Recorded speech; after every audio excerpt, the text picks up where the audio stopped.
दोस्तों न्यूज में अहम खबर से आपको आगाह कर रहे हैं। 23 मार्च यौम पाकिस्तान के हवाले से assistant commissioner Taunsa Asad Ali Chandia chief officer Mukhtar Khan Jatoi की क़यादत में एक रैली का एहतमाम किया गया। ये रैली असिस्टेंट कमिश्नर ऑफिस से शुरू होकर कलमा चौक में इख्तिताम पजीर हुई। मीडिया से गुफ्तगू करते हुए assistant commissioner Taunsa Asad Ali Chandia chief officer Mukhtar Khan Jatoi और दीगर का कहना था, ये दिन तजदीद अहद का दिन है। ये दिन हमें याद दिलाता है कि ये वतन अजीज किस कदर कुर्बानियों के बाद हासिल किया गया। अब इस वतन की बका, सलामती और इस्तेकाम के लिए हमें अपना फर्ज अदा करना होगा। हमें अहद करना होगा कि वतन की तरक्की और तामीर के लिए किसी किस्म की कोई कुर्बानी देने से दरेग नहीं करेंगे। आइए आपको दिखाते हैं ये रिपोर्ट।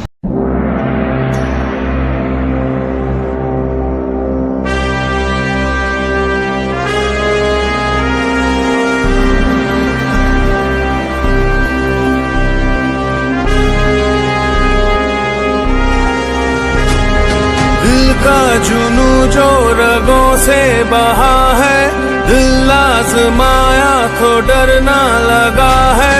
दिल का जुनू जो रगों से बहा है, दिल आजमाया तो डरना लगा है। नहीं खौफ कोई भी दुश्मन का हमको, नहीं मिलने देंगे यूं धरती से गम को, नहीं मिलने देंगे यूं धरती से गम को।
बताएं तो मंजिल यही है, अपना वतन है तो फिर क्या कमी है।